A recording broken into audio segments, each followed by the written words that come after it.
Football নিয়ে রঙিন স্বপ্ন দেখে বসুন্ধরা গ্রুপ। ক্লাব ফুটবলে নিজেদের যাত্রী নিয়েছে খুব অল্প সময়ে। আন্তর্জাতিক অঙ্গনেও ধীরে ধীরে নিজেদের জায়গা করে নেয়ার পথে এগিয়ে যাচ্ছে কিংস।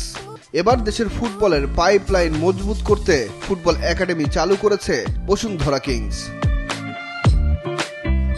দেশের বিভিন্ন প্রান্ত থেকে কিংসের একাডেমির সাথে যুক্ত হয়েছে খুদে ফুটবলাররা। ভবিষ্যতে তারা হতে চান মেসি, নেইমারদের মতো বড় তারকা।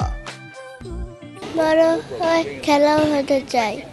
আমি এখান থেকে ভালো ফুটবল খেলা শিখতে পারবো। মানে আসছি খেলোয়াড় হতে। আমি নেইমারকে পছন্দ করি। আমার ফেভারিট প্লেয়ার হইতেছে রোনালদো আর মেসি দুইজনই। আমি একজন ভালো ফুটবল হতে চাই, মেসির মতো অনেক ট্রফি জিততে চাই। বসুন্ধরা কিংসের ফুটবল একাডেমিতে সন্তানদের যুক্ত করতে পেরে আনন্দিত অভিভাবকরাও। শারীরিক, মানসিক এই ডেভেলপমেন্টটা সে করতে পারবে, এই জন্য বসুন্ধরা কিংসে তাকে দেয়া। কিংসের প্রতি আলাদা একটা আবেগ আর কি, আবেগ কাজ করে। বসুন্ধরা কিংস থেকে অনেকেই খেলছে, কিংস থেকে অনেকে ন্যাশনাল টিমেও যাচ্ছে। এই একাডেমি থেকে আন্তর্জাতিক মানের খেলোয়াড় তৈরি করাই লক্ষ্য কিংসের, বলছেন কিংস প্রেসিডেন্ট ইমরুল হাসান। এত সারা পেয়েছি যে আমরা অভিভূত, যদিও আমরা সবাইকে অ্যাকোমোডেট করতে পারছি না এই মুহূর্তে। তারপরেও এই দুর্যোগপূর্ণ আবহাওয়ার মধ্যেও কিন্তু আজকে আপনারা দেখতে পাচ্ছেন যে অনেক অভিভাবকরা তাদের বাচ্চাদেরকে এনে এসছেন। আমরা তাদের সকলের প্রতি কৃতজ্ঞ।